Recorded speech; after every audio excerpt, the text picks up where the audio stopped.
Anyway, with the Wars of the Roses, there's a lot of chaos. I get that, right? There's a lot of overturn and different types of leadership taking the power in England. And if you just had any type of bloodline to the family, you could run for it, right?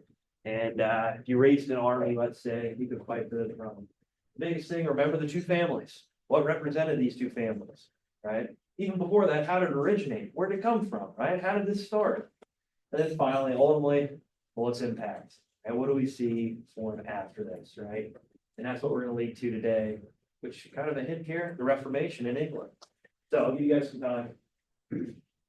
Work on this bell ringer here, and when you're done, you can turn in your completed bell ringers for this week to the assignment post.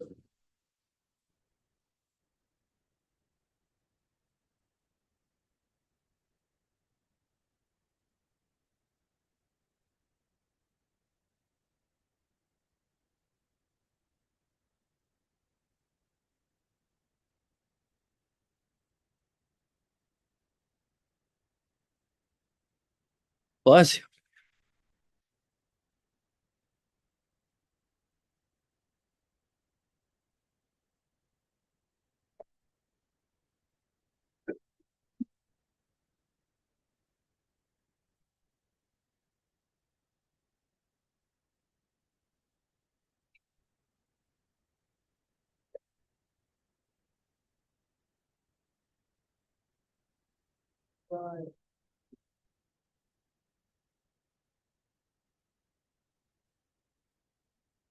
Hey, there's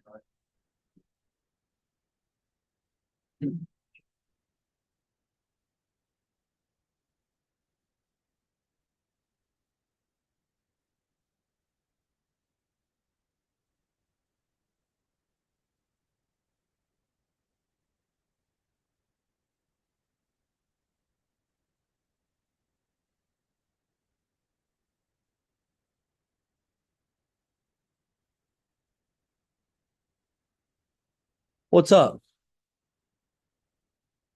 Oh, yeah, go ahead.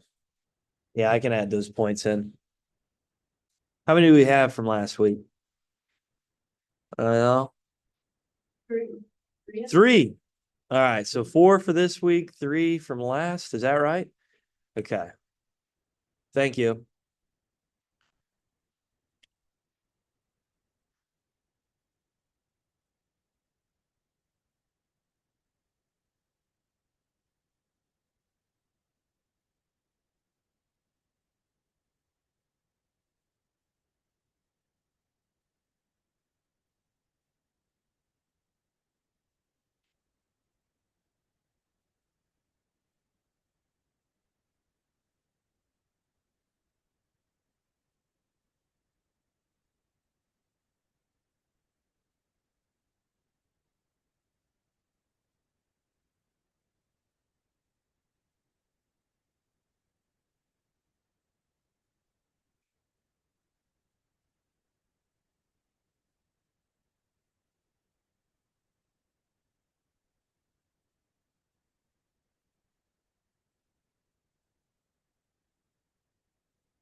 Hey. Yep, go ahead. You fill out pass?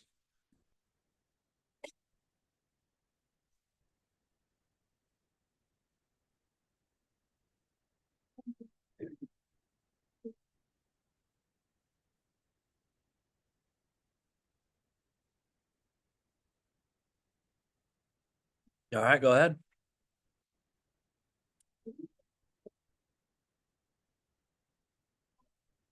All right, guys. So let's go over this real quick. So yesterday, okay, I know I showed you a video on the Wars of the Roses, and well, there's a lot to it, right? A lot to it.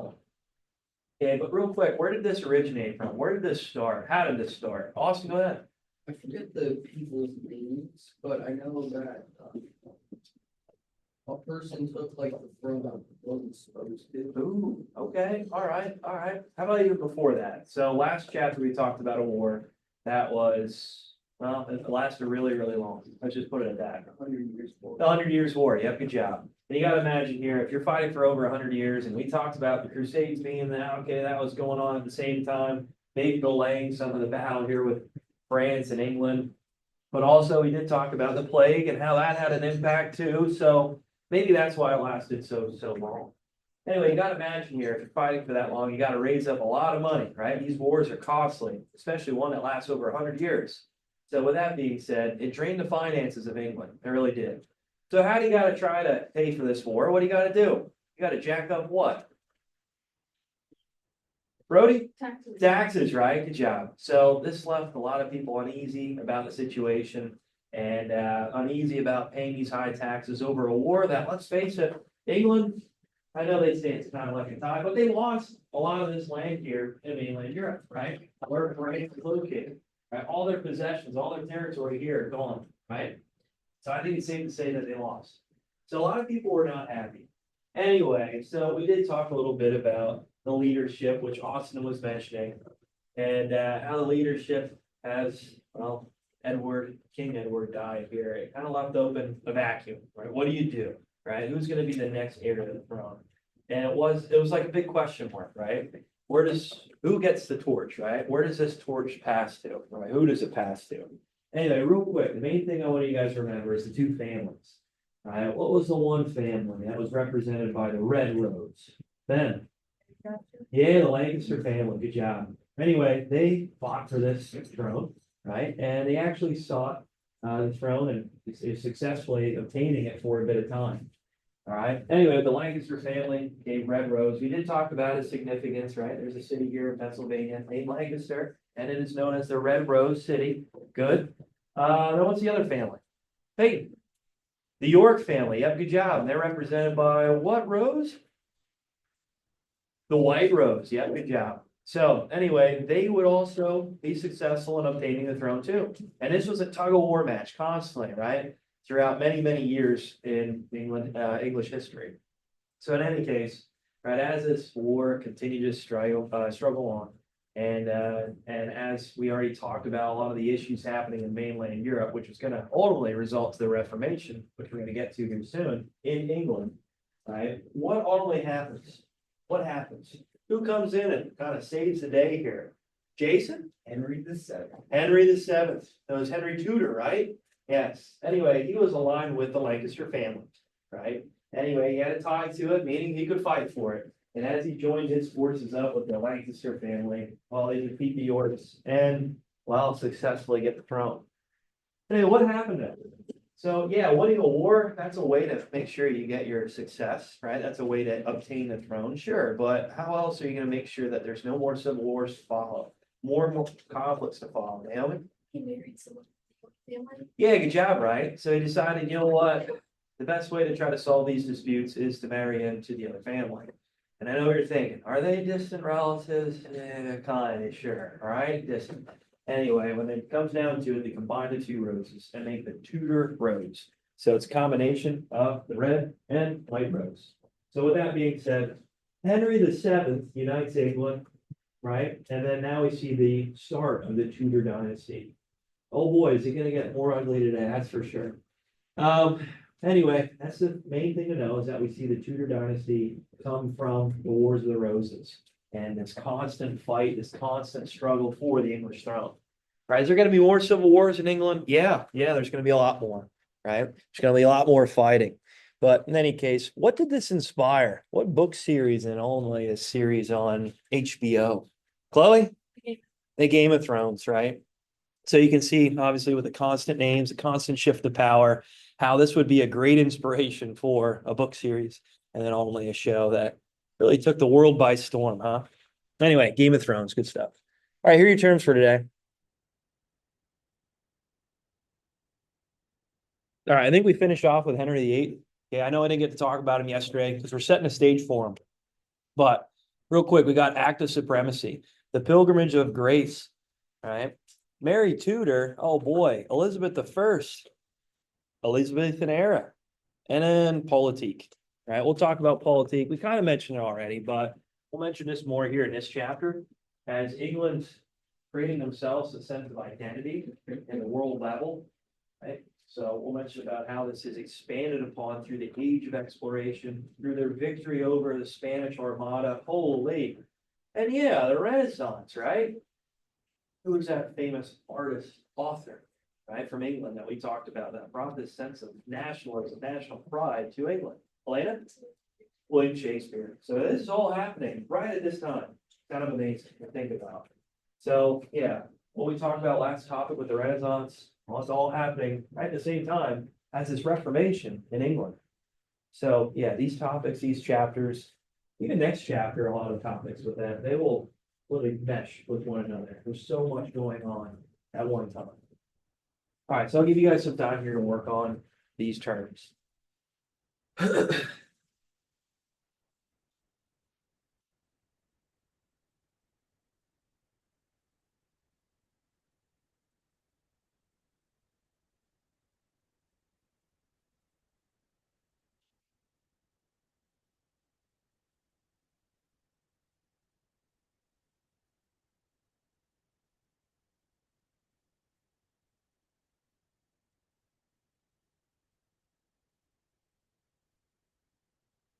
What's up, Elena?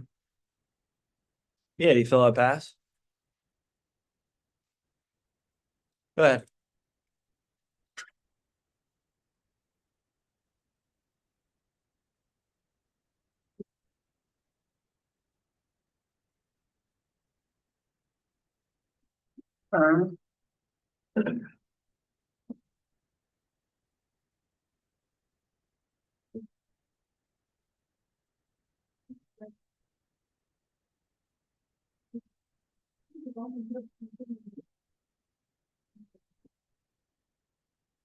Bless you.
You guys need another minute yet?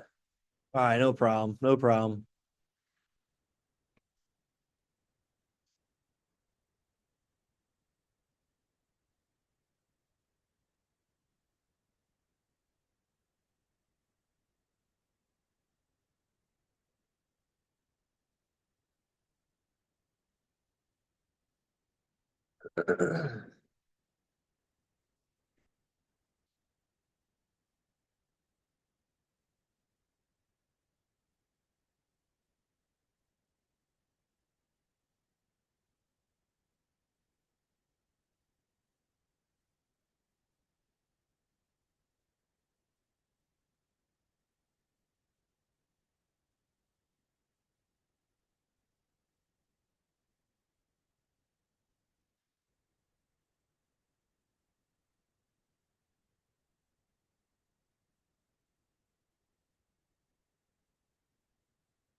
All right, guys. So with these terms here today, we're going to talk about them as well as far as we can get today. We're running low on time, but we're going to talk about the Reformation here in England. So I know we mentioned quite a bit about it here with Martin Luther in Central Europe with the Holy Roman Empire, where that's located. Right here, guys, where modern day Germany is. All right, so we've been talking about that quite a bit. Now we're going to look up here to England. Ben, you got that? Don't act like a cat and pounce on it, okay? All right. So anyway, so as we're looking at England, this Reformation is going to happen. And yeah, the church is losing even more authority, more power. All right. So these terms, like I mentioned, we're going to talk about today and most likely into Monday. Not Monday. You guys are off Monday. Tuesday, I guess. Tuesday. All right. So real quick, as we're looking at this slide here, I'm sure you guys are like, oh, what is this all about? Well, these are the leaders here we're going to discuss, we're going to talk about, okay? And ultimately, this is the end of the Tudor dynasty. All right, we'll talk about the Tudor dynasty a little bit more here today, all right? And how this is going to go to the Stuart dynasty, right? So whenever you hear dynasty, this is like family members, right? A line of family members that hold the throne, right? That hold the monarchy. Like I mentioned with Henry VII, he's the one who starts the Tudor dynasty. Remember the Wars of the Roses? Yeah, combining the roses together. All right. Anyway, now here we got Henry VIII. All right, so we're going to talk about Henry VIII today. Okay, and well, we're going to move. Hopefully, we get to Elizabeth I, and there's a lot more to talk about Queen Elizabeth when we get to the next topic, the Age of Exploration. So just hold on to and remember these names here because well, we're going to talk about them here throughout the next topic. Real quick with Henry VIII, we're going to start here with him. Right, early on in his leadership, he was a devout Catholic. Right, he was actually even praised by the Pope himself to be this person as holding on to Catholicism, holding on to the spirit of the religion for the time during Martin Luther's Reformation, right? So as this is happening here, Martin Luther, well, or Henry VIII anyway, he didn't see Martin Luther as a good guy. It's like this guy is breaking away from the Catholic Church and causing all this chaos all throughout Europe. This isn't good, not at all. All right, I will mention, well, as you can see here, the meter flips closer towards, well, the middle, towards maybe even Protestantism, right? And the reason for it is because of an heir to the throne, a male heir to the throne. Yeah, so this guy's going to have quite many wives here, and his goal is to try to get a male heir to the throne, which he'll later break away from the Catholic Church, form his own church. What? Act of supremacy? Yeah. Anyway, I wanted to mention about Henry VIII. At first, devout Catholic, even praised by the Pope for being this loyal king underneath the Holy Roman Empire. Right? Again, denounced Martin Luther, said what he was doing here in Central Europe was wrong, was horrible for the religion and for Western civilization. So that's something to think about. And then we'll mention, well, Protestantism with Edward VI. Right, and then way over to Catholicism with Bloody Mary. I'm sure you maybe heard of Bloody Mary before. Geez, and then Elizabeth I kind of took a middle route, right? So yeah, she leaned more Protestant, but she kind of took a middle route to try to veer away from hostilities that religion causes within a country. So we'll talk about these leaders here moving forward, and when we get to the English Civil War. All right, real quick, Henry VIII. So, like I mentioned, when it comes to Henry VIII's loyalty to the Catholic Church, well, he was as Catholic as anybody could be.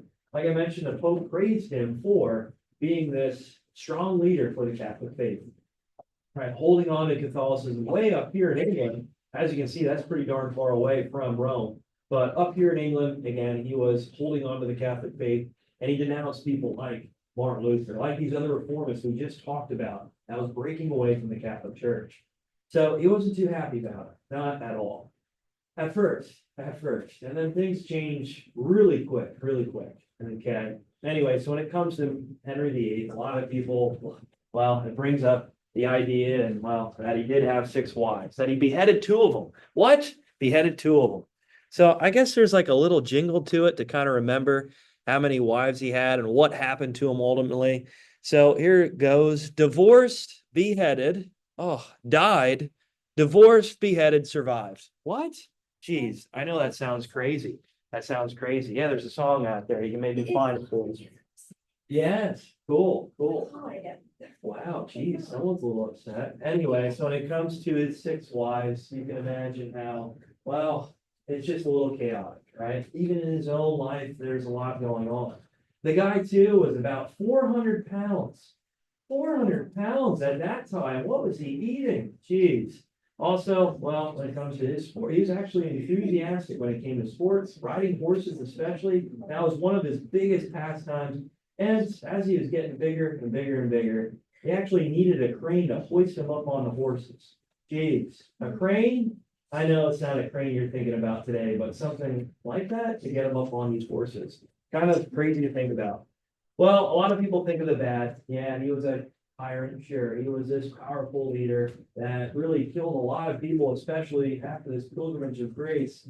But he also brought the Renaissance to England, right? He was very enthusiastic when it came to bringing this artwork that we all saw, we talked about throughout Europe, especially here in Italy, right? Especially here in northern parts where we have in Germany. And he wants to bring that same Renaissance, that rebirth, the art, the songs, the eventually plays that we'll see of Shakespeare here to England. So to say it was all bad, I don't know, right? I don't know. He does lay the groundwork for England to become a strong industrial power and one that will eventually expand the globe, right? So yeah, the building up of the military, he does that. Does he start a war with France again? Yeah, he does, which kind of drains the wealth a little bit, but in any case, there's a lot to this guy. He's like an onion. There's many layers to him. You guys ever hear that before? Yeah. So anyway, like I mentioned, when it comes to his leadership and his breakaway from the Catholic Church, the biggest reason is because he couldn't get an heir to the throne, a male heir to the throne, right? So he divorces his first wife, right? And that causes a ripple effect, especially with Spain, because Catherine of Aragon is a princess of Spain. Is that going to cause tensions eventually down the road between Spain and England? Yeah, it will. But he does then marry Anne Boleyn, which he, well, doesn't get a male heir to the throne. And those opposed supposedly that she was cheating on him, adultery. So yeah, she got beheaded. She's right there. And then the wives that fall through. Anyway, he does eventually get an heir to the throne, Edward VI, which we'll talk about more on Tuesday. See you later. Take care. Take care. We'll talk about the Act of Supremacy more on Tuesday. We'll talk about the Pilgrimage of Grace on Tuesday. See us. You know what, you